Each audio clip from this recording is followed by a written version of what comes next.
მე-11 სკოლის ყოფილი პედაგოგი ლევან კიკვიძე აცხადებს, რომ ის პოლიტიკური ნიშნით დევნილია. მასწავლებლის თქმით, სკოლის დირექტორმა სამსახურიდან წასვლა მის მიერ საკუთარი Facebook-ის გვერდზე დატოვებული განცხადებების და ფოტოების გამო აიძულა. ლევან კიკვიძე 27 მაისს ქართული ოცნების აქციაზე იმყოფებოდა. სოციალური ქსელის მეშვეობით მან მეგობრებს აქციაზე მისვლისკენ მოუწოდა.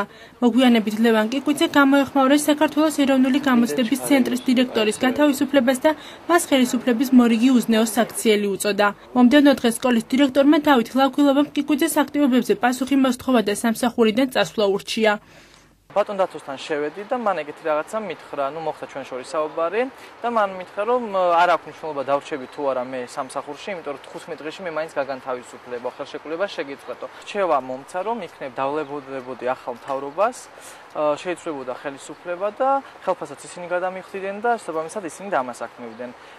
მე განუმარტე, რომ მე არ ვარ ვალდებული, რომ ვიყო სახელისუფლებო პარტიის მომხრე, იმიტომ რომ მუშაობ მე სკოლაში. ლევან კიკვიძემ დირექტორის საუბარი გამოხატვის თავისუფლების შეზღუდვად მიიჩნია. ჩემთვის მიუღებელია, როცა დირექტორი მიბარებს კაბინეტში და დაკითხვას მიწყობს ჩემი განსხვავებული აზრის გამო, რომელიც მე სკოლის გარეთ გამაჩნია. მე სკოლაში ვიყავი აპოლიტიკური, შესაბამისად სკოლის გარეთ მე თუ რას გავაკეთებ, ეს რა თქმა უნდა, მისი პირადი მოსაზრება არ მისი საქმე არ არის ეს ყოველ შემთხვევაში, მე რას გავაკეთებ გარეთ. ყოფილი პედაგოგის უფლებებს ახალგაზრდა ადვოკატები იცავენ. ეს საქმე შეიძლება დავაკვალიფიციროთ როგორც გამოხატვის თავისუფლებაში უხეში ჩარევა, დისკრიმინაცია, პირადი პატივისცემის უფლების შელახვა, რის გამოც საბოლოოდ პედაგოგი იძულებული გახდა საჯარო სკოლა დაეტოვებინა. ჩვენ ყველა სტადიაზე ამ საქმეს ვაწარმოებთ. თავად დავით ლავქილოვა მოუწოდების მიზეზი ჩვენთან შეხვედრაზე უარი თქვა. სატელევიზიო ინტერვიუზე არ დაგვთანხმდა არც სკოლის დირექტორის მოადგილე მანენა თურქაძე, თუმცა სატელეფონო საუბარში აღნიშნა, რომ ლევან კიკვიძის განცხადებებს არ ეთანხმება და ამბობს, რომ მას მოსწავლეებთან კონფლიქტი ჰქონდა და სკოლის დასატოვებლად მიზეზს ეძებდა. ადვოკატის განმარტებით 51 სკოლის დირექტორმა საქართველოს კონსტიტუციის 24 და ევროკონვენციის მე-10 მუხლი, ასევე გაეროს პაქტის მე-19 აქტი დაარღვია.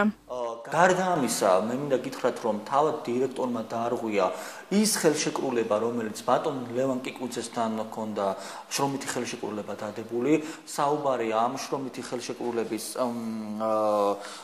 ერთ-ერთ მუხლზე, მესამე პუნქტზე, რომლის თანახმადად დამსაქმებელი ვალდებულებას იღებდა განეხორციელებია პედაგოგის კონსტიტუციით მინიჭებული უფლებებისა და თავისუფლებების დაცვა, მისი ღირსების პატივისცემა და არ დაეშვა დასაქმებული დისკრიმინაცია ნებისმიერი ფორმით.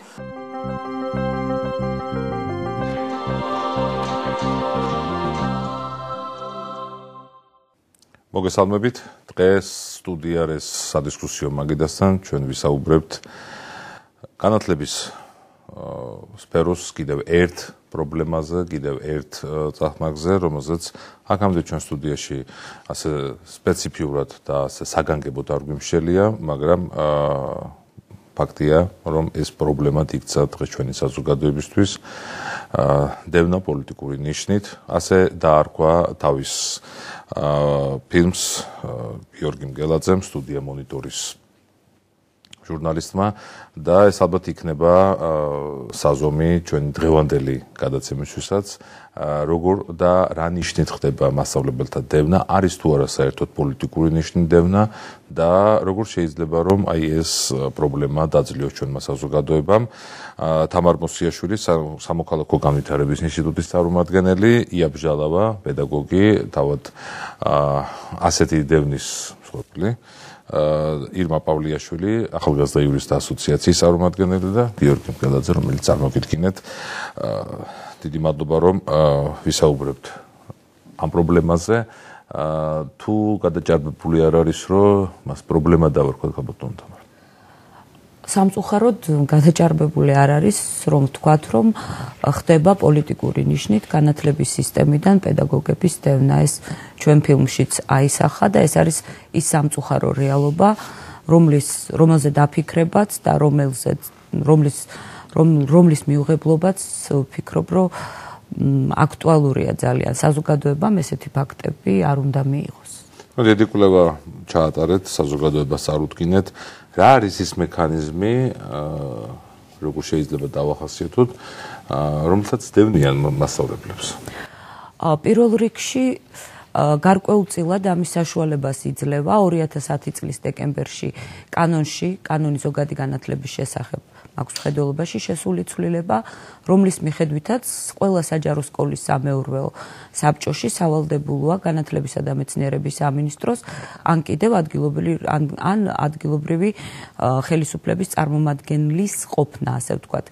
კიდევ უფრო გააძლიერა სკოლების ცენტრალიზაცია მანდატურის ინსტიტუტმა და შესაბამისად აი ეს ორი ბერკეტი ხელს უწყობს იმას, რომ სკოლის საქმეებში ჩაერიოს ადგილობრივი ხელისუფლება ერთი მხრივ და მეორე მხრივ მანდატურების საშუალებით განათლებისა და მეცნიერების სამინისტრო. ანუ განათლებისა და მეცნიერების სამინისტროს და ხელისუფლებას ყველანაირი ბერკეტი აქვს იმისთვის, რომ მოაგროვოს, ასე ვთქვათ, ინფორმაცია სხვანაირად მოაზროვნეების შესახებ და საჭიროების შემთხვევაში მოახდინოს მათზე ზეწოლა. გიორგი, ფილმზე მუშაობისას აი სქემა, რაზეც საუბრობდა ქალბატონი თამარი, იყო თვალსაჩინო. სქემა გარკვეულწილად არის თითქმის ყველა გათავისუფლებული პედაგოგის შემთხვევაში ერთნაირი. არის ბრძანება, რომელსაც არ აქვს კონკრეტული საკანონმდებლო დონეზე დასაბუთება და ბრძანებაში წერია ერთადერთი რამ, რომ თქვენ, თქვათ, მომდევნო ერთი კვირის ან 10 დღის შემდეგ გათავისუფლდებით სამსახურიდან. ეს ბრძანება არის სკოლის დირექტორის, ანუ შრომის კანონთა კოდექსით დამქირავებელ შეუძლია მხოლოდ დაქირავებულის გათავისუფლება. ამ შემთხვევაში დამქირავებელი არის სკოლის დირექტორი, დაქირავებული არის სკოლის პედაგოგი. თუმცა აქ სქემა რომ არის ერთნაირი, რა გვაძლევს ამის თქმის საშუალებას. ჩვენ შევისწავლეთ დაახლოებით 10 პედაგოგის საქმე. არაერთხელ გვსმენია, რომ პედაგოგებს პოლიტიკური ნიშნით ათავისუფლებდნენ, ისინი გამოდიოდნენ, ზოგჯერ იყო მცირე აქცია, იყო რადიო თავისუფლებაში, თუნდაც იანთაძის ქონდა გადაცემა, იყო ამაზე საუბარი, მაგრამ ჩვენ გადავწყვიტეთ, რომ პოლიტიკური დევნა, როგორც პოლიტიკური პატიმარის სტატუსი არის უფრო რაღაც შეფასებითი და პირდაპირ იმტკიცებულება, რომ მაგალითად ქალბატონი იაბშალავა რომ პოლიტიკური ნიშნით გაათავისუფლეს, ასეთი პირდაპირ იმტკიცებულება არ არსებობს. არც ერთი დირექტორი, ვთქვათ, ღიად შესაბამის ორგანოებთან ამას არ იტყვის და არ აღიარებს. ამიტომ ჩვენ გავაკეთეთ რა? თუ არა პოლიტიკური ნიშნით დევნა, სხვა რა ნიშნით გაათავისუფლეს ეს პედაგოგები. ეს რომ გაგვეგო, ამიტომ სამოქალაქო განვითარების ინსტიტუტის პროექტის ფარგლებში შევისწავლეთ 10-მდე პედაგოგის საქმე, ავიღეთ საქმეები, სადაც ვიკვლევდით სამართლებრივად სწორად მოხდა თუ არა ამ პედაგოგების გათავისუფლება. ზოგადი განათლების შესახებ კანონი ადგენს კონკრეტულ ჩამონათვალს, რა შემთხვევაში შეიძლება პედაგოგი გათავისუფლდეს სამსახურიდან. ეს არის დისციპლინური გადაცდომა უნდა ჰქონდეს, უნდა არღვევდეს ხელშეკრულების პირობებს და უნდა იყოს არაკვალიფიციური. ამ შემთხვევაში ქალბატონი არის სერტიფიცირებული პედაგოგი, მას არ აქვს არც ერთი დისციპლინური გადაცდომა და დარღვევა, ამას ადასტურებს სკოლის დირექციის ადმინისტრაციიდან გაცემული ცნობები და ასევე არ დასტურდება ხელშეკრულების დარღვევა.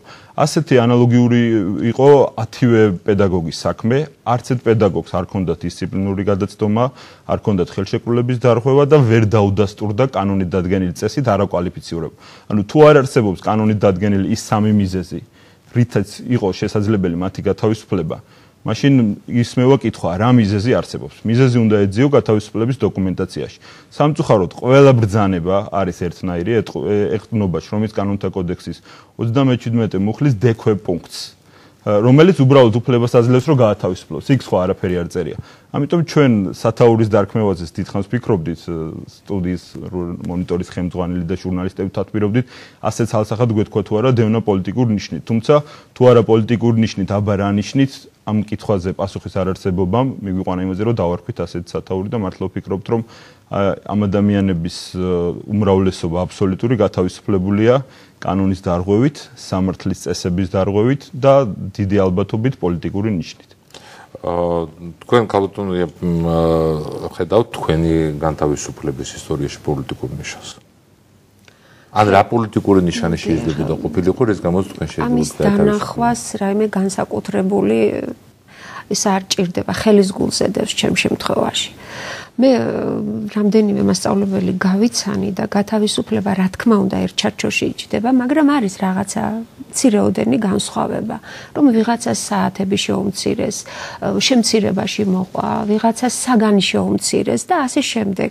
ეს ბავშვებმა რომ იციან ხოლმე ვითომ პრინციპით მუშაობდა ადგილობრივი ადმინისტრაციის ხელმძღვანელი, მაგრამ ჩემ შემთხვევაში ბატონო ზვიად ეს ვითომ არ არსებობს. და მე თუ უფრო ჩაოხმავდებით, მეტი სიცხადე რომ შევიტანოთ, თუ უფრო ვრცლად შემიძლია ამაზე საუბარი. ჩემი გათავისუფლების მოტივი არის ორი ფაქტი და სამწუხაროს ორივეს მივყევართ პოლიტიკურ ნიშნამდე. ერთი რომ ჩემი მეუღლე გაახლავთ თავისუფალი დემოკრატების წევრი და დამფუძნებელი გორში, რომელიც დაკავებული იქნა 2009 წელს, მაშინ მოგეხსენება დიდი პოლიტიკური ბატალიები იყო. 9 აპრილს გრანდიოზული მიტინგი იყო დაგეგმილი და დააკავეს 8 აპრილს ჩემმა მეუღლემ ერთ-ერთ საუბარში ჟურნალისტთან გააკეთა განცხადება, რომ ადგილობრივი ტელევიზიით 8 აპრილს 7 საათზე აპირებდა განცხადების გაკეთებას იმასთან დაკავშირებით, რომ მოეწოდებინა მოსახლეობისთვის თბილისში მიტინგზე წასულიყვნენ. ეს გახდა მავანისთვის ცნობილი და 4 საათზე 8 აპრილს იქნა დაკავებული აბსურდული ბრალდებით. ამასთან დაკავშირებით არსებობს სახალხო დამცველის დასტური, იმასთან დაკავშირებით, რომ დაკავების მოტივი იყო პოლიტიკური, ამაზე ოფიციალური დოკუმენტი არსებობს ამასთან დაკავშირებით და აი ინტერესი მე ჩემი როგორც პედაგოგისა იწყება აქედან, ჩემი მეუღლის დაკავების შემდეგ. 2010 წელს იყო არჩევნები, ადგილობრივი არჩევნები.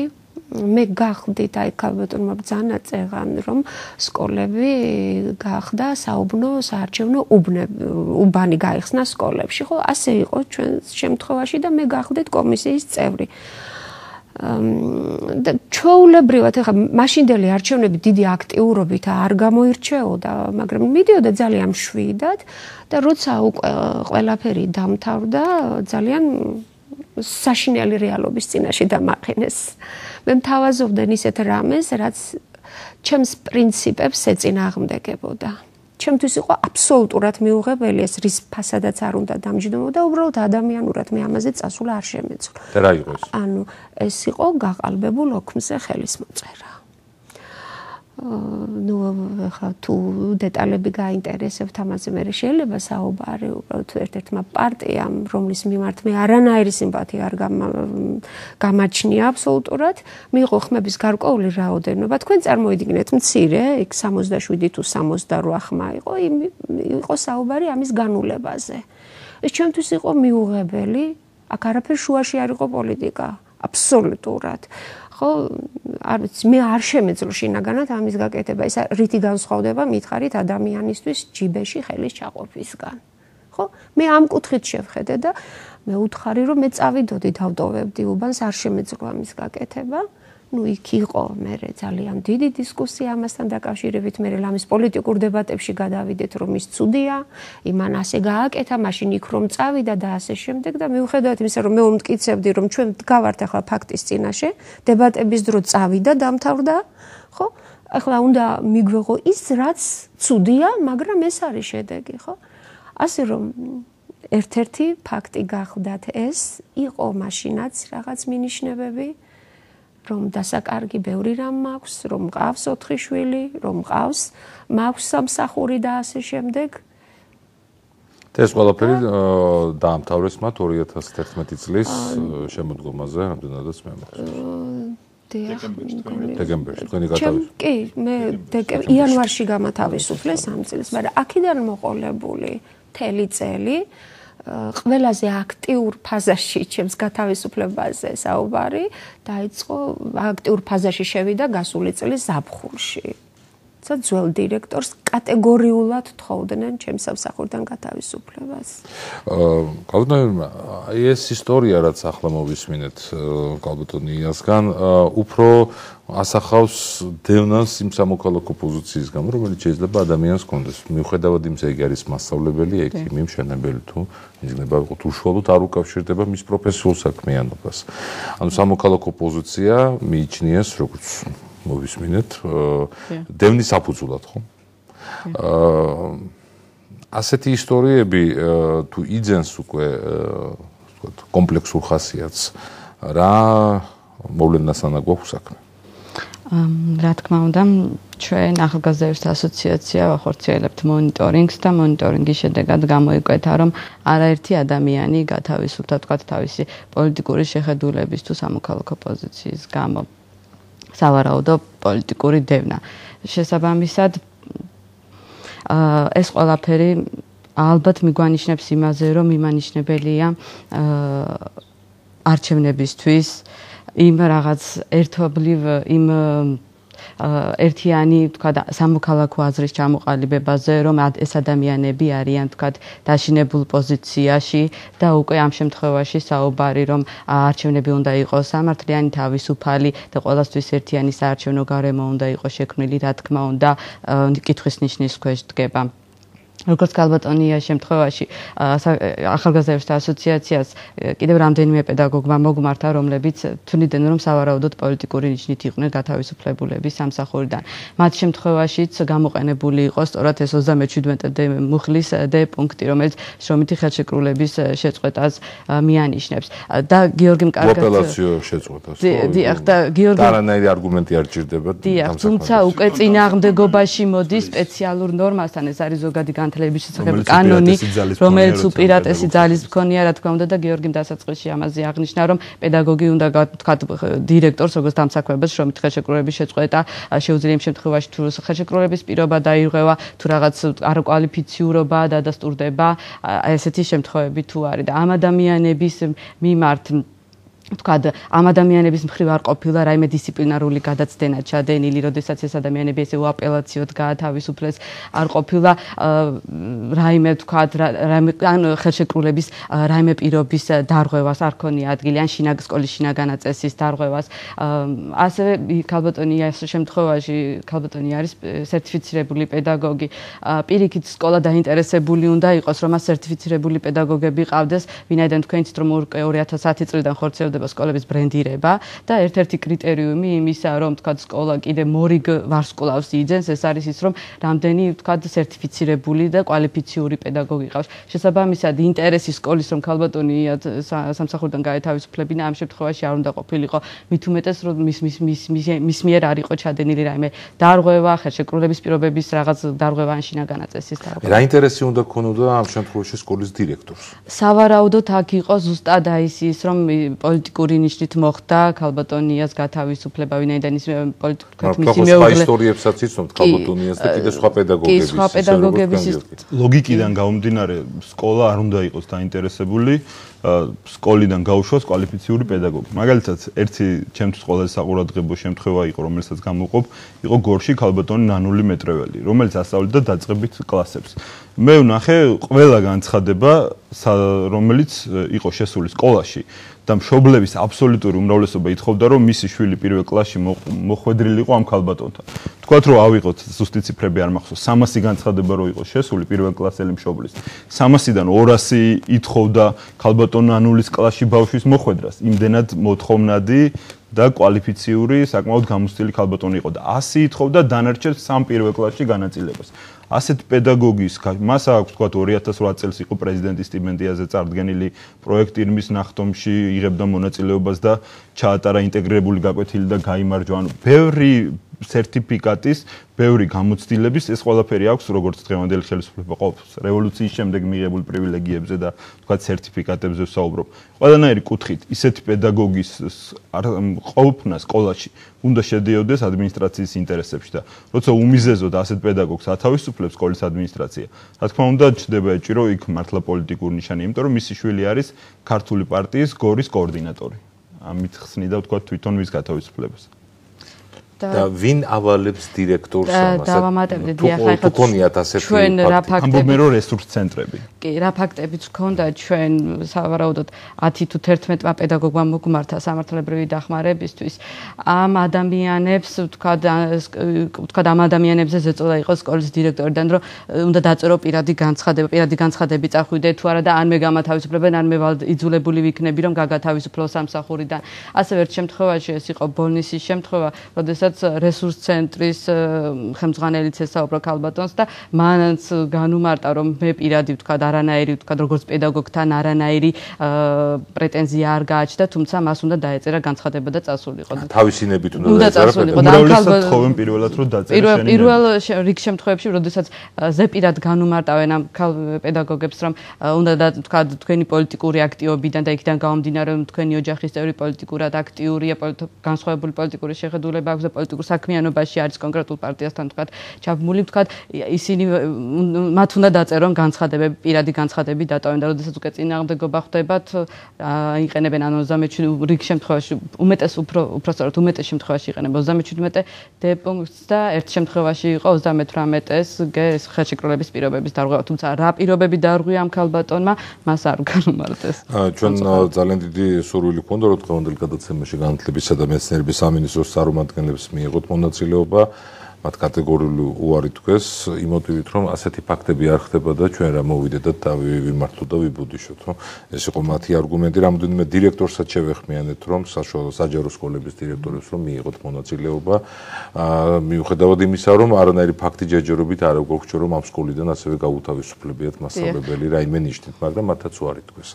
ეს დავამატებდი კიდე თქვენიც რომ ჩვენ საკმაოდ ვთქვათ მონიტორინგი განვახორციელებთ და ჩვენი კვლევაც დავდეთ და შემდგომ უკვე როდესაც უწყებად შორის კომისიამ დაიწყო მუშაობა, გქონდა შეხვედრა უწყებად შორის კომისიასთან, მივაწოდეთ ჩვენი დასკვნა და გავამახვილეთ ყურადღება ზუსტად ამ პოლიტიკურად, სავარაუდო პოლიტიკური ნიშნით პედაგოგების გათავისუფლებასთან დაკავშირებით და უკვე შემდგომ იყო ამ კომისიის ერთ-ერთი წევრის ბრიფინგი, რომელმაც მოუწოდა განათლების სისტემას და დირექტორებს რომ აღარ ყოფილიყო ვთქვათ ამ თუ აპირებდნენ პედაგოგების შემცირება, გათავისუფლება და ასე შემდეგ. ახლა ჩვენს დისკუსიაში რეკლამის დროა, რეკლამის შემდგომ კვლავ განვაგრძობთ საუბარს თემაზე, რა ნიშნით ხდება მასწავლებელთა დევნა და განთავისუფლება სკოლებიდან და რამდენად სისტემურია ეს პროცესი.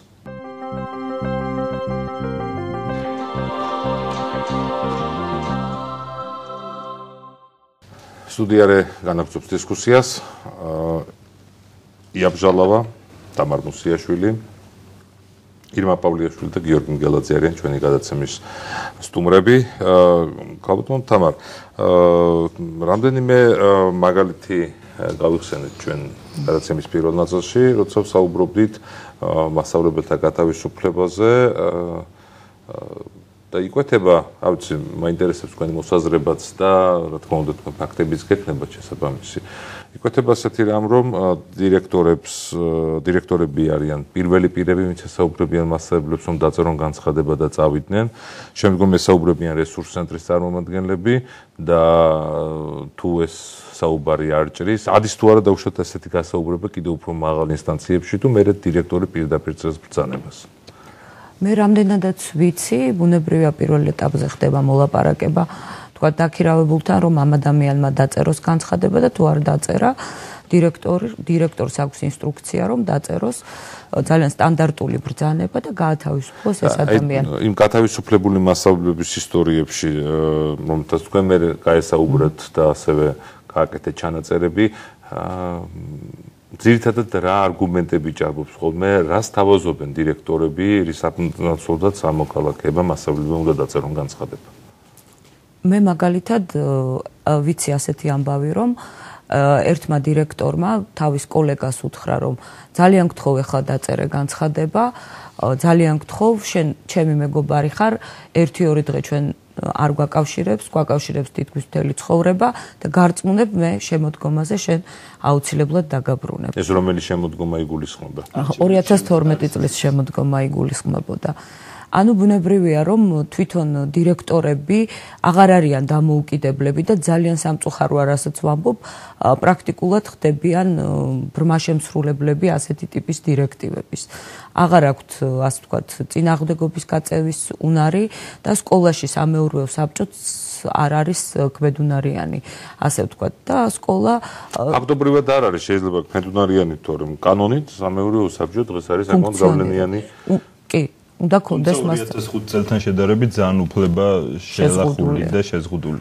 ამაზეც იყო ფილმის სტუდია მონიტორის ფილმის მეორე ნაწილი სწორედ ეძღვნებოდა როგორ შემოbrunდა რეფორმის შაშკინისეული შემოbrunება შეიძლება პირობითად დავარქვათ. თუ თქვა თქვენთვის იქნება საინტერესო ამ რამდენიმე მომენტსაც ქალბატონ თამართან მე შემიძლია რომ გითხრათ. სიამოვნებით უბრალოდ მართლა საინტერესოა ამ ისტორიების დროს, როდესაც მასწავლებლებს ათავისუფლებენ სკოლიდან დირექტორები, ან ზოგჯერ მასწავლებელი თავისი ნებით წერს განცხადებას, თუ არის ასეთი შემთხვევა, ხო, მაგალითად.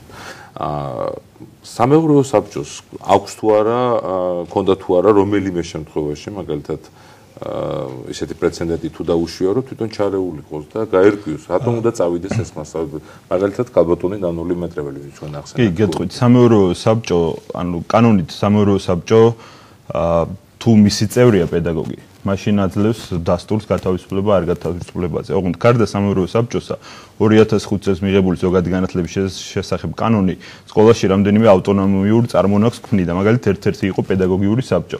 თუ პედაგოგიური საბჭოს წევრი იყო პედაგოგი ან თავმჯდომარე, მას აუცილებლად მის გათავისუფლებას სჭირდებოდა პედაგოგიური საბჭოს თანხმობა. ერთ-ერთი შემთხვევა იყო, რომელიც მოხდა ჩვენ ფილმში, ქარელის მეორე საჯარო სკოლაში, პედაგოგიური საბჭოს თავმჯდომარე იყო გათავისუფლებული პედაგოგი, რომლის დაც იყო ბურჯანაძის პარტიის წარმომადგენელი, ძმა იყო ეროვნული ფორუმის თუ სახალხო პარტიის, ანუ ორი ოპოზიციური პარტიის წარმომადგენელი ყავდა ამ ქალბატონს ოჯახის წევრი. ის იყო პედაგოგიური საბჭოს თავმჯდომარე, იყო სამეურვეო საბჭოს წევრი, ისე გაათავისუფლეს, ისე შეკრიბეს პოსტ ფაქტუმ პედაგოგიური საბჭო და გაყალბებულ ოქმზე მოაწერინეს ხელი და ეს საქმე აქვს ახალგაზრდა იურისტთა ასოციაციის გორის ოფისს და უკვე დადგენილია, რომ ჯერ გაათავისუფლეს და შემდეგ მოიწვიეს ერთი თვის დაგვიანებით პედაგოგიური საბჭო და უბრალოდ დოკუმენტი შეაქმნევინეს, რომ აი თვითონ ქონდა ამათგან დასტური გათავისუფლების. ანუ ამით იმის თქმა მინდა, რომ 2005 წლის აღებული კურსი, რომ სკოლა უნდა ყოფილიყო დამოუკიდებელი და ყველა ამ სტრუქტურას, პედაგოგიურ საბჭოს, მოსწავლეთა თვითმმართველობას, სამეურვეო საბჭოს დამოუკიდებელ სტრუქტურებად ეფუნქციონირებდა, დღეს არის ძალიან შეზღუდული იმ 10 სკოლის მაგალითზე, შეგვიძლია ჩვენ ვთქვათ, რომ ამ სტრუქტურებს არანაირი როლი, თუნდაც ელემენტარული გაპროტესტების და პასუხის მოთხოვის ადმინისტრაციისთვის, რომ იქნებ დაასაბუთო რატო ათავისუფლებ კვალიფიციურ პედაგოგს, ეს არ მომხდარა არც ერთ შემთხვევაში. თქვენ შემთხვევაში მიმართეთ თქვენ ქალბატონია სამეურვეო საბჭოს? კი, მიმართე განცხადებით.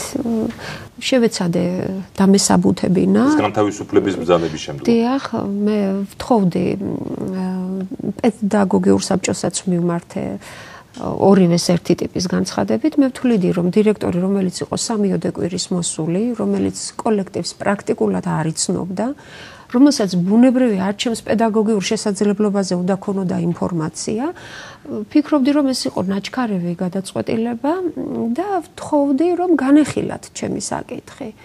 სამეურვეო საბჭოს თავმჯდომარემ გადაწყვიტა, რომ იურიდიულად ყველაფერი გამართული ყოფილიყო და როცა გაიგეს, რომ მე მივმართე განცხადებით, მაშინვე იყო ზარი რესურს ცენტრის ხელმძღვანელის მხრიდან, დაბარებული იქნა ეს ქალბატონი რესურს ცენტრში, რომ არავითარ შემთხვევაში არ უნდა შეკრებილიყო სამეურვეო საბჭო. ამ ქალბატონმა უთხრა, რომ ეს ისეთი საქმეა, მე არ შემიძლია იურიდიულად გამიმყარეთ პოზიცია და ამიხსენით მაქვს თუ არა უფლება ამის და იურისტმა, განათლების რესურს ცენტრის იურისტმა უთხრა, რომ მას ამის უფლება არ ჰქონდა. მაგრამ კანონით მას აქვს ამის უფლება. ხო, არაო, ამ ქალბატონმა უთხრა სხვათა შორის, აქ პირდაპირ წერია, რომ შემოსული განცხადების საფუძველზე უნდა შეიკრიბო სამეურვეო საბჭო, ეს იმ შემთხვევაში, თუ ფინანსურ დარღვევასთან აგვაქვს რაიმე საქმე, ანუ კანონი იმ იურისტმა წაიკითხა ისე, როგორც მათთვის იყო ხელსაყრელი. ხოლო რაც შეეხება პედსაბჭოს, პროცედურა ითხოვდა, თუ რიგარეშე პედაგოგიური საბჭო იქნება მოწვეული, ამ შემთხვევაში უნდა არსებობდეს 1/3 ხელმოწერა. იყო 1/3 კი არა, ნახევარზე მეტის ხელმოწერა იყო. მაგრამ მათსაც ეგრე უთხრეს, რომ არავითარ შემთხვევაში არ უნდა ჩატარდეს ეს სპეცსაბჭო. ეს ხელმოწერები მე დღესაც მაქვს, უარესაც გეტყვით ერთ-ერთი მაღალ ჩინოსნის მეუღლემ, რომელმაც მოაწერა ხელი ამას მეორე დღეს ეს განცხადების საფუძველზე ხელმოწერა უკან წააღებინეს.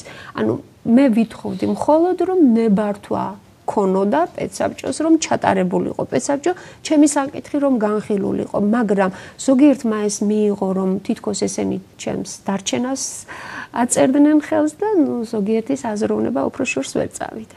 აი ესეთი კურიოზები. დარღვევა არის კანონის თავად სამეურვეო საბჭოს, ამ პედაგოგიური საბჭოს მხრიდან ხალხო. დირექტორის გადაწყვეტილება შესაძლებელია რომ გასაჩივრდეს სამეურვეო საბჭოში, შემდგომ უკვე სამეურვეო საბჭო იღებს გადაწყვეტილებას, რომელიც კანონის დადგენის წესით საჩივრდება და ეხლა თუ საერთოდ არ შეიკრიბა, არის ხო დარღვევა.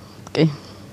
და მე ორი დღეს სხვათა შორის ხელმოწერა ჩემი კოლეგებისა ვერ ჩავიგდე ხელში, რომელიც კანცელარიას ჩავაბარე, რასაკვირველია, რომ მივედი კანცელარიის გამგესთან, მეუბნებოდა რომ დირექტორს ჰქონდა, მაგრამ რატომ უნდა ყოფილიყო დირექტორთან ჩემი განცხადება, არ ვიცი.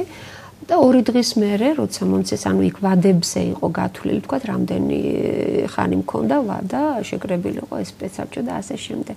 ნუ ერთ სიტყვით მერე იყო დაშინება მასწავლებლებს ესე აუწევდნენ ხოლმე ამ ფურცელს, სადაც ხელი ქონდა მოწერილი და ამით აშანტაჟებდნენ. რომ ეს გელოდება თქვენს. დიახ. რომ ანუ ისინი უნდა დასჯილიყვნენ იმიტომ, რომ ხელი ქონდათ მოწერილი იმაზე, რომ პედსაბჭო უნდა ჩატარებულიყო უბრალოდ სხვა არაფერი.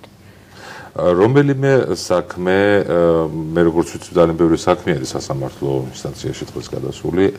თუ დამთავრდა რომელიმე საქმე და ან რა ეტაპზე არის ამ საქმეების განხილვა, თქვენი ინფორმაცია. ძირითადად პირველი ინსტანცია ყველგან ამოიწურა, უსაფუძვლობის გამო სასამართლომ არ დააკმაყოფილა ჩვენი საჩივრები. და ეს უსაფუძვლობა რითი განმარტა?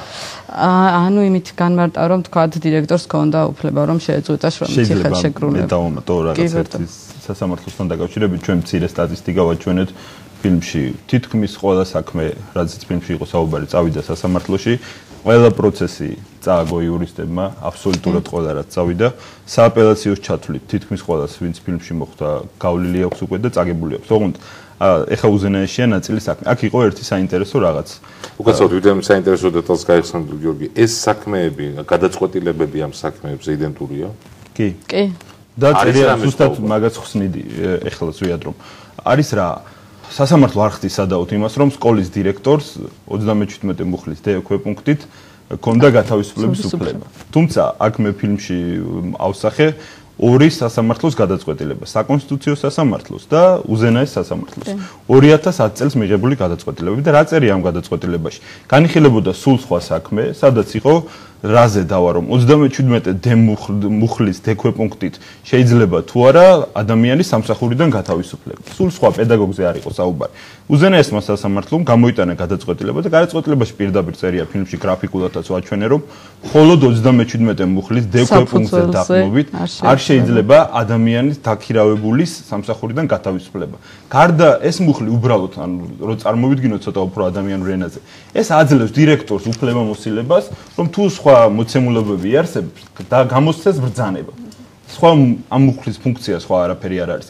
ანუ ამით იმაზე მინდა ყურადღების გამახვილება, რომ უზენაეს სასამართლოს პრაქტიკა არსებობს და საკონსტიტუციო სასამართლოს ძალაში, კანონიერ ძალაში შესული გადაწყვეტილებები, სადაც წერია, რომ უკანონობა ამ მუხლზე და ამ პუნქტზე დაყრდნობით ადამიანების გათავისუფლება. მხოლოდ ამ პუნქტზე და ამ პუნქტზე. ეს არის მხოლოდ აღჭურველი მუხლი. უფლებას გაძლევს, რომ ეგ ჩაიდინო, მაგრამ რომ ჩაიდინო, თუ თქვა პედაგოგს ეხება, უნდა იხემძღვანელო ზოგადი განათლების შესახებ კანონით, იმიტომ რომ ის არის სპეციალური კანონი და აქვს უპირატესი ძალა.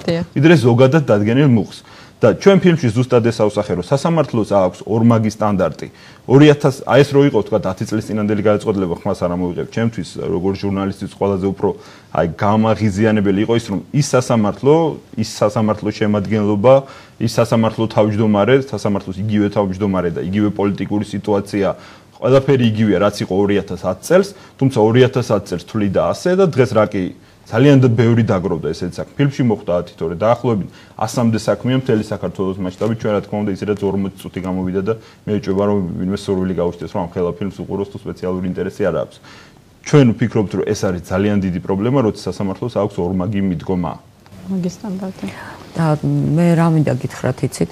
ერთი არის თქვათ კანონები, რაზეც გიორგიმ და თქვენი საუბრეთ და მეორე არის თვითონ სკოლა და იქ არსებული სიტუაცია. ვისაც სკოლაში უმუშავია და ვინც სკოლას ძალიან კარგად იცნობს, ის დამეთანხმება დარწმუნებული ვარ, რამდენად ალოგიკურია მასწავლებლის შუა სასწავლო წელს გათავისუფლება. რამდენად ცუდია ეს მოსწავლეებისთვის და როგორ უარყოფითად მოქმედებს ეს მოსწავლეების თქვათ აკადემიურ მოსწრებაზე. მთლიან სასწავლო პროცესზე. პრაქტიკულად ანგრევ იმ ჯანსაღ კულტურას, რაც სკოლაში შეიძლება არსებობდეს. გახსოვთ ხო ქალბატონ თამარ, მე-6 საჯარო სკოლაში ხაშურში. ერთი კვირით ადრე გააუქმეს ფრანგული ენა. 5 წელი ასწავლიდნენ ბავშვებს ფრანგულს. და სემესტრის დასრულებამდე იყო ერთი კვირა დარჩენილი და მასწავლებლების შეფასება უნდა მოეხდინა და იმიტომ რომ მასწავლებელი გაეთავისუფლებინათ, ენის სწავლება გააუქმეს საერთოდ. აი რამდენი განათლების სპეციალისტთანაც მომიხდა ამ თემაზე საუბარი, ყველა იყო შოკირებული რომ აი ერთი კვირის შემდეგ შეეფასებინა ის ბავშვები. ერთი კვირა ჰქონდა დარჩენილი, გაიტანეს ფრანგული, შეუტანეს ინგლისური. თან იყო შუა სასწავლო წელი. ეს არის სწორედ აი როგორ ამ პედაგოგის ქმარი იყო თავისუფალი დემოკრატების ხაშურის ორგანიზაციის ხელმძღვანელი. აი უბრალოდ ესეთი ფაქტები რო ხდება ჩვენს ქვეყანაში და ჩვენს სკოლებში. ერთია რომ თქვათ კონკრეტულად ჩვენი მოქალაქეები ზარალდებიან და მათი უფლებები ირღვევა, მაგრამ ეს ძალიან სერიოზულ ტკივილს და დახსასვამს ჩვენს მომავალ თაობას და თვითონ იმ სკოლის კულტურას. ალბათ ჰიპოთეტურად მოგვიწევს ჩვენ ახლა განშეიმაზე, აი რა მიზანი შეიძლება კონდეს გნებავთ განათლების სამინისტროს, რომელიც პოლიტიკის განსაზღვრელი ამ პოლიტიკურ მმართველობას ქვეყნის, როდესაც ასეთი ტიპის გადაწყვეტილებას იღებს. სიმონ ჯანაშია მახსნა ჩემს ფილმში ეგ ყველაფერი ძალიან კარგად იცით ყველამ სიმონ ჯანაშია იყო განათლების სამინისტროს ერთ-ერთ მაღალ თანამდებობებზე წლების განმავლობაში და ეს არის ქალბატონ თამართან ერთად ერთ-ერთი ვინც თქვათ სკოლის დეცენტრალიზაციას, სკოლის მეტავტონომიას დანერგვას უჭერდა მხარს. სიმონ ჯანაშია მოყვა ძალიან მოკლედ და კარგად ფილმში ეს რომ როცა 2008 წლის საპრეზიდენტო არჩევნებმა ჩაიარა, აღმოჩნდა რომ ნაციონალურმა მოძრაობამ, ანუ მმართველმა პარტიამ ვერ მიიღო სასურველი ხმები ბევრ რაიონში. და როცა მოთხოვეს პასუხი ნაციონალური მოძრაობის რაიონულ მმართველებს, მათ უთხრეს რომ ერთ-ერთი ვინც ჩვენ გვერდში არ დაგვიდგა იყო სკოლა და სკოლის დირექტორები და სკოლის ადმინისტრაცია. და ნაციონალური მოძრაობის ადგილობრივი მმართველები, როგორც სიმონ ჯანაშია იხსენებს, ითხოვდნენ სკოლის დირექტორების დასჯას. და განათლების სამინისტროში უთხრეს რომ ჩვენ სკოლას მივეცით თავისუფლება და არანაირი ბერკეტი რომ ჩვენ სკოლის დირექტორები დავსაჯოთ აღარ გაგვაჩნია. და ამის შემდეგ წავიდა როგორც სიკო იხსენებს ზუსტად რეფორმის შემოbrunება.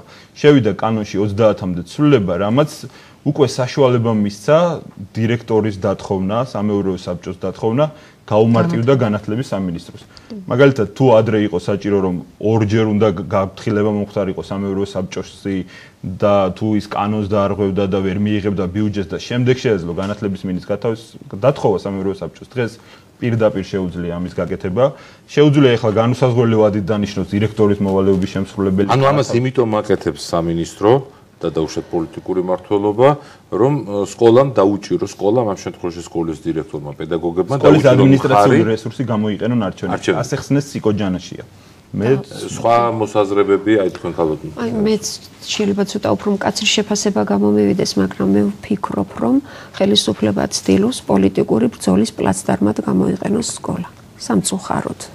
მე რასაც უყურებ, აი შტაბ-შტილება აბსოლუტურად პოლიტიკურ ჩარჩოში უნდა აი ის რომ ვთქვათ ის ადმინისტრაცია ამოქმედოს ისე როგორც თვითონ სურს და ამიტომ ახლა მასწავლებელი მაინც დიდი ძალაა რომელსაც უწევს ურთიერთობა მშობლებთან, იქ დამრიგებლის ფაქტორია, ანუ სოციუმთან უფრო მეტად ურთიერთობს ფართო წრესთან მასწავლებელი, ამიტომ მათთვის ეს მისაღებია, რომ სკოლა რაც შეიძლება ძალიან მყარად ხელში აიყვანოს ძალაუფლება, გავლენა მოახდინონ მათზე. და დირექტორებიც, თვინიერი დირექტორები ძალიან ერთგულად ბრჭყალებში ასრულებენ აი ამ მოვალეობას, რასაც ზემოდან ეუბნებიან, თორემ ხო გეუბნებით, ჩემი გათავისუფლება პიროვნულად დირექტორის მოვალეობის შემსრულების ინტერესში არანაირად არ შეიძლება ყოფილიყო. მე ქალბატონი თამარის თემასაც განვავრცობ თუ შეიძლება. ჩვენ მაინც კომპლექსურად უნდა შევხედოთ ზოგადად ამ მოვლენას. ეხლა მარტო ის არა, რომ ჩემი როგორც ადამიანის ვთქვათ უფლებები დაირღვა უფლებები იმ ბავშვებისა, რომლებიც ძალიან შეწუხებული იყვნენ, მხოლოდ იმიტომ კი არა, რომ იამასწავლებელი უყვართ, ზოგადად აი ეს უსამართლობა მოხდა ამ ბავშვების თვალწინ, ხო? მე ხელმძღვანელობდი მე-5 კლასიდან მოვიყვანე მე-12-მდე. ანუ მე რაღაცა განსაკუთრებული ცოდვა უნდა მქონოდა სკოლის წინაშე, რომ 3 თვე ვერ ამიტანდა მე-9 სკოლა. ანუ რაღაცა ისეთი დარღვევა უნდა მქონოდა, ხო? სრული იგნორირება ბავშვების ინტერესებისა, მათი სურვილის, ამ ბავშვებმა დაიწყეს ხელმოწერების შეგროვება, რომლის გამო ისინი კაცრად დაისაჯნენ ძალიან, ხო, აშანტაჟებდნენ ბავშვებს, კარსმომდგარი გამოცდებით ემუქრებოდნენ და ასე შემდეგ. ხო, მე აგორდა ჭორის მანქანა და 1000 გვარი სიბინძური აღარ მინდა ამ თემაზე ლაპარაკი და როცა ბავშვის ფსიქიკაზე, რომელიც ყველაზე მგრძნობი არის, ყველაზე ფაქიზია, ყველაზე უფრო ობიექტური შემფასებელია, რისი მაგალითი უჩვენა სკოლა. ხო?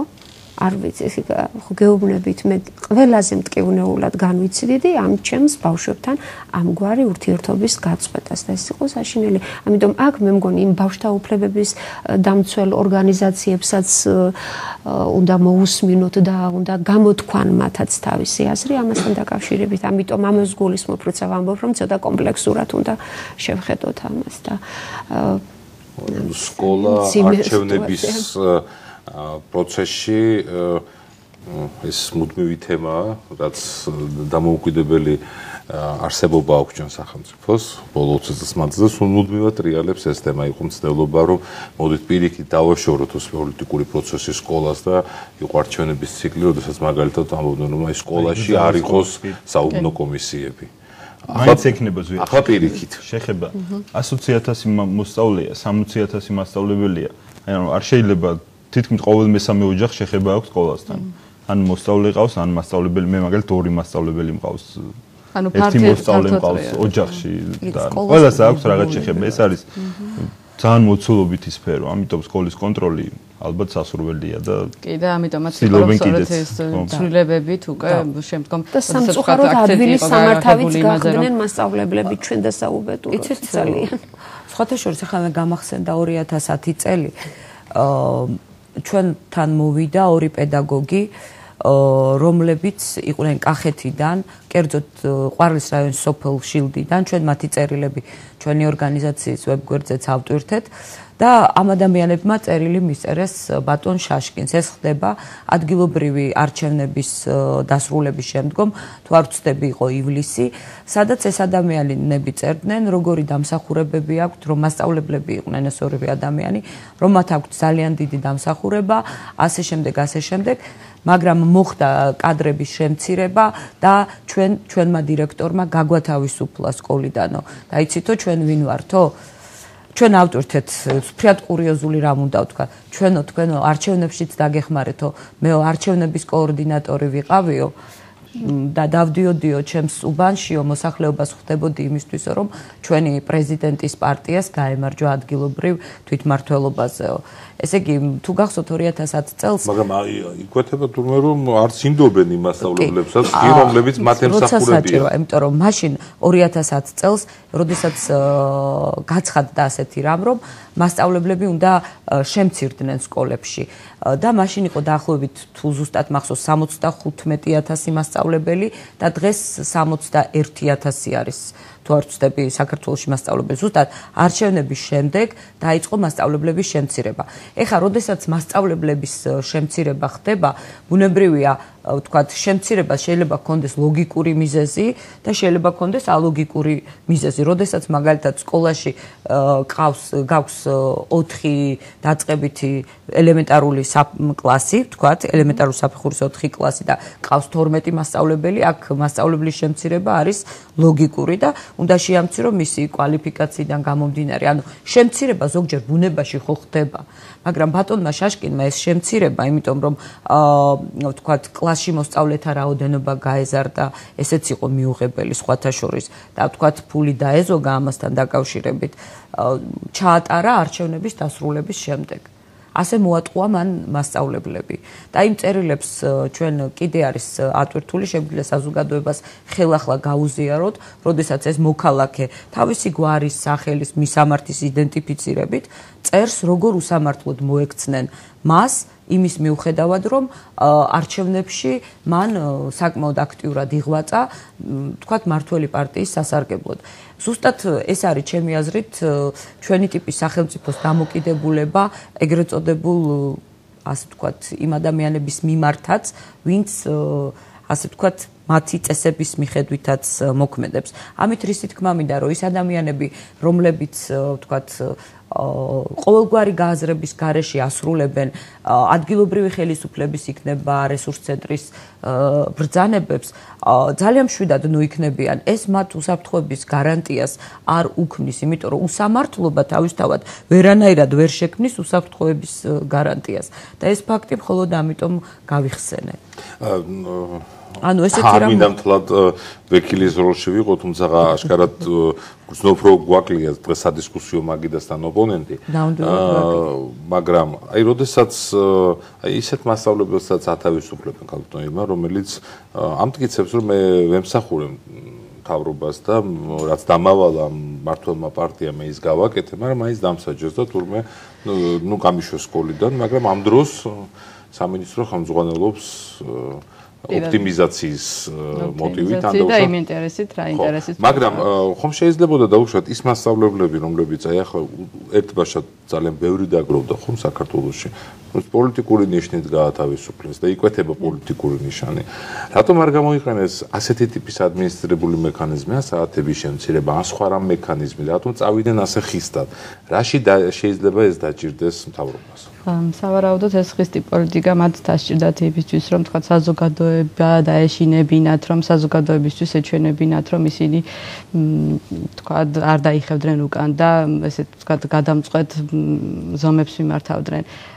წინ არის არჩევნები და შესაბამისად იმის განცდა რომ თქვა ადამიანებს რაღაც შიში გაუჩნდეთ ან თქვა რაღაც უფრო აქტიურად არ გამოხატონ თავიანთი პოზიცია არ გააქტიურდნენ პოლიტიკურად თქვა პოლიტიკური არ უფრო აქტიურად არ გამოხატონ თავიანთი პოლიტიკური შეხედულებები და საქმიანობა არ აწარმოონ ალბათ აი ამისთვის იყო ყველაფერი მიმართული რომ ესე ვთქვათ ქვეყანაში დაენერგათ ის ვთქვათ შიშის მომენტი რაც რა თქმა უნდა უკვე საფრთხეს უქმნის სამართლიანი და საარჩევნო გარემოს მთლიანობაში იცით მანდ მე მაინც ხა მასწავლებელი სულ განათლების ასე ვთქვათ სფეროს არ მოვშორები ვარ ასე ვთქვათ მთელი ჩემი ცხოვრების განმავლობაში და ყოველთვის ერთი რამ მაინტერესებს რა საერთოდ პოლიტიკურად აქტიური მასწავლებელი აი ძალიან ცოტა სინამდვილეში მასწავლებელი რომელიც არის ვთქვათ პოლიტიკური პარტიის წევრი საერთოდ აი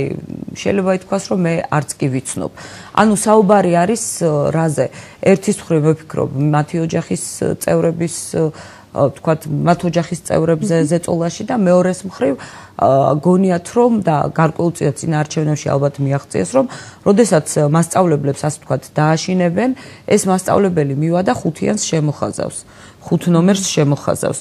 მხოლოდ ეს ანუ ეს შემეზეთ მხოლოდ პედაგოგებზე არ არის გათვლილი, ეს არის უკვე მე მთლიან საზოგადოებაზე. ჩვენ სხვათა შორის ვფიქრობთ, ჩვენ გვინდა ვთქვათ ამ ფილმის ჩვენება საზოგადოებისთვის. ჩვენ ყოველდღურად ვაკვირდებით YouTube-ზე რამდენმა მაყურებელმა უყურა ამ ფილმს, ეს ძალიან მნიშვნელოვანია, იმიტომ რომ ეს ფილმი უნდა ნახოს ყველამ პრაქტიკულად და მე და ჩემი კოლეგები ვამბობთ, საუბრობდით ამ საკითხთან დაკავშირებით, ასეთ რამ მითხრეს, ჩვენ ამ ფილმს რომ ვაჩვენებთ, უფრო ხომ არ დავაშინებთ, ასე ვთქვათ ხალხს. მაგრამ მე მაინც მგონია რომ ყველამ უნდა ნახოს ეს ფილმი.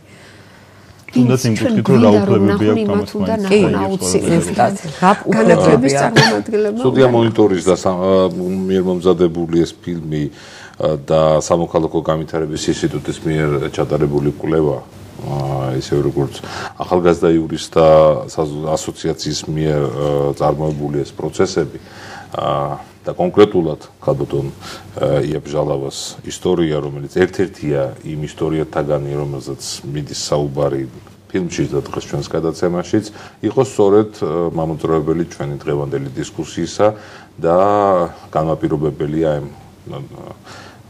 გვინდოდა რომ კამათი ყოფილიყო, მაგრამ კამათი არ გამოვიდა იმ მარტივი მიზეზის გამო, რომ ხელისუფლების წარმომადგენლებს არ სურთ საუბარი ამ მეტად წვავე თემაზე, რომელიც როგორც დღევანდელი ჩვენი დისკუსიიდან გამოიკვეთა, საკმაოდ პრობლემურია და ძალიან ბევრ ფენას, ბევრ შრეს ჩვენი საზოგადოებისას მოიცავს, ამიტომ მაინც ყველა რესურსი გამოიყენა ჩვენმა სტუდიამ იმისათვის, რომ დღეს გადაცემაში ყოფილიყო განათლებისა და მეცნიერების სამინისტროს წარმომადგენლები, რომ მართლა ყოფილიყო არგუმენტირებული პოზიციები მათგანაც წარმოდგენილი საზოგადოებისთვის, რატომ შეიძლება მასწავლებელი გაათავისუფლოს სკოლიდან თანამდებობიდან, მხოლოდ როგორც აღნიშნეთ, შრომითი კოდექსის 37 მუხლის D პუნქტით, რომელიც ყოველგვარ თითქოს და ყოველგვარ პასუხისმგებლობას მათ უხსნით.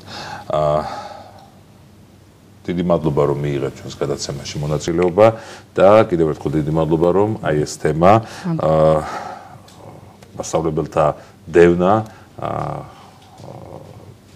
მასწავლებელთა განთავისუფლება, დევნა პოლიტიკური ნიშნით, ამდენად ტკივნეული თემაა ჩვენი საზოგადოებისათვის. თქვენ გესაუბრებოდნენ ია ბჟალავა, თამარ მოსიაშვილი, გიორგი ნგელაძე და ირმა პავლიაშვილი. დიდი მადლობა. თქვენ შეგიძლიათ ეს გადაცემა ნახოთ სტუდიარეს ვებგვერდზე 3w.studio.org, სადაც შეგიძლიათ გამოთქვათ თქვენი მოსაზრებებიც და დაგვისვათ კითხვები, რომელსაც ჩვენი დღევანდელი გადაცემის სტუმრებს აუცილებლად გადაუმისამართ. მომავალ შეხვედრამდე.